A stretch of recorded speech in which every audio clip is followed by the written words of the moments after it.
Oi gente, tudo bom? Aqui tudo ótimo. Então hoje eu tô bem inspirada para falar com vocês sobre projeção astral ou viagem astral. Eu percebo que é um assunto que sempre gera muitas dúvidas, muita curiosidade e muitos buscam muita projeção astral, né? E eu queria esclarecer uma dúvida muito frequente que eu recebo tanto no meu perfil quanto no grupo. Falando do grupo, agora nós temos o grupo do Despertar com Joyce Elisa no Facebook, que eu montei há pouco tempo, e convido vocês a participarem, porque lá é um local onde a gente consegue ter mais interação com o outro, trocar vivências, trocar materiais de estudo, enfim, ter um contato mais direto comigo e com todos que estão aqui no canal. Então é bem gostoso, a gente compartilha experiências, projeções astrais, pede conselho um pro outro, é bem legal. Então vamos lá participar, vou deixar aqui no comentário fixado, tá bom? O link para você entrar, aí é só entrar lá que eu adiciono vocês. Então hoje vamos falar sobre a projeção espontânea e a projeção provocada. Antes de tudo, eu queria dizer que muitas pessoas, pelo que eu vejo, acham que não conseguem ter projeção e que ficam frustradas, que elas só têm sonhos, elas só têm os sonhos mentais, que não deixam de ser ótimos, gente. Eu tenho bastante coisa aqui sobre sonhos no canal, assistam os vídeos. Os sonhos são verdadeiras revelações sobre nós mesmos. É onde nós conseguimos desvendar muitos mistérios sobre nós e muitas coisas que nós nem imaginávamos que precisávamos desvendar. Então é um universo inteiro para explorar e não são menos positivos que as projeções, ok? Mas tem sempre essa coisa de querer se projetar, porque sim, também é uma experiência muito atraente, é uma experiência muito gratificante, a gente sempre aprende muita coisa. Então a maioria acha que não tem projeção. Por quê?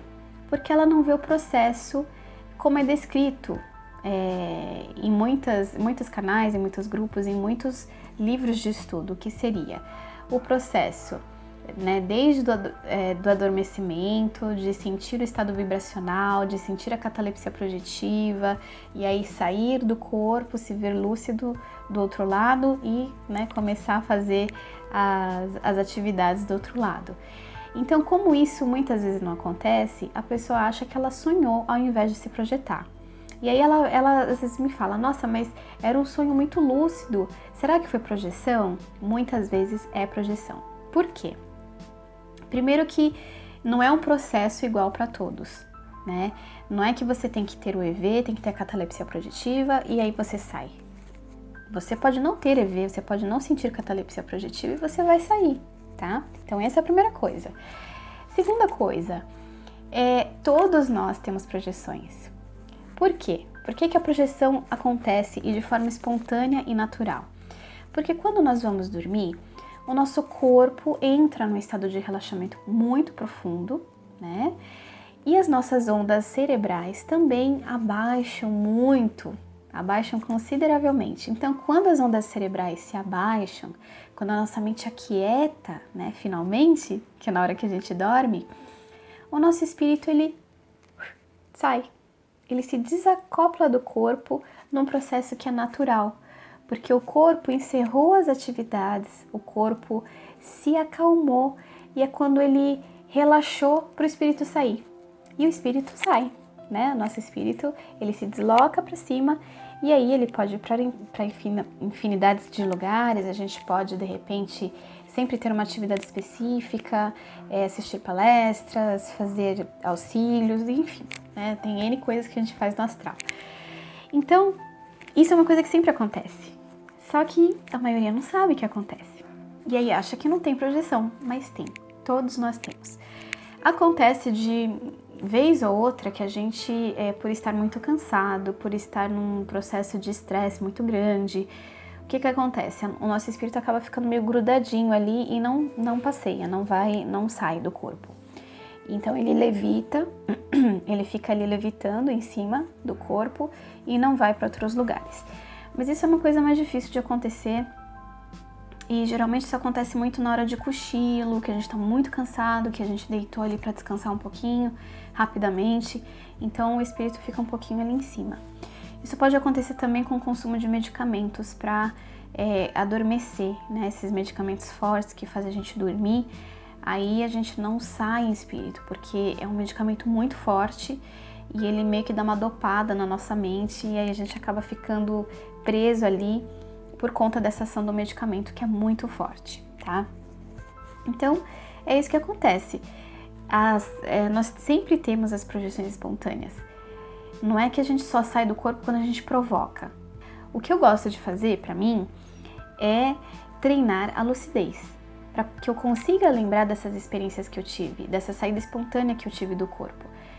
Pra mim, tanto faz se eu consigo ver o processo de saída ou não. Eu acho que é uma coisa irrelevante, né? Eu nem gosto muito daquela sensação da catalepsia projetiva, que é desconfortável, né? E a gente não consegue se mexer, eu não consigo nem respirar, me dá uma aflição terrível. Então, pra mim, se eu já tô lá, melhor ainda. E é assim que funciona, né? Não precisa ter todo esse processo para que isso seja uma projeção lúcida. Na verdade, muitas vezes a gente já se vê lá, né? Muitas vezes a gente não vai ter esse processo de saída lúcida. Não importa, o importante é que você lembrou daquela experiência. E para lembrar essas experiências no astral, eu gosto muito de fazer exercícios aqui enquanto eu tô acordada. Então hoje eu deixei lá no grupo essa técnica que é bem simples. O que você vai fazer? Várias vezes ao dia, isso você vai ter que lembrar de fazer, tá? Ou então você põe um despertador no celular, programa o tempo, umas 4, 5 vezes no dia, ou que sejam 3, mas que sejam, que você faça com bastante significado. O que você vai fazer? Você vai parar o que você tá fazendo, tá? Parar mesmo, parar tudo que você tá fazendo. E aí, você se pergunta, eu estou projetado ou estou acordado? E aí, quando você se pergunta isso, você olha as suas mãos, você olha a textura das suas mãos, vê as suas unhas, os seus dedos, pega na sua pele, sente a textura da sua pele, como se você nunca tivesse sentido antes. Pega no tecido da roupa, sente esse tecido, olha em todo o seu redor e vê tudo que te circunda, os detalhes que você não costuma olhar. Olha como se fosse a primeira vez que você estivesse naquele ambiente. Fez isso, pronto, volta à sua atividade normal. E faz isso várias vezes ao dia. O que vai acontecer? Você vai estar condicionando a sua mente, a sua consciência a fazer isso do outro lado. E quando a gente toma essa consciência, é quando a nossa lucidez abre. E aí a gente consegue estar consciente do que a gente está fazendo do outro lado e consequentemente, se lembrar do que a gente fez. Eu tenho uma experiência muito... eu vou contar no outro vídeo, então, sobre uma projeção que eu tive que eu não contei pra vocês ainda, que foi muito interessante. Sobre a lucidez, né? Ter a lucidez naquele momento. Então é isso, meus queridos. Um beijo no coração. Espero ter esclarecido mais essa dúvida. Até o próximo vídeo e namastê!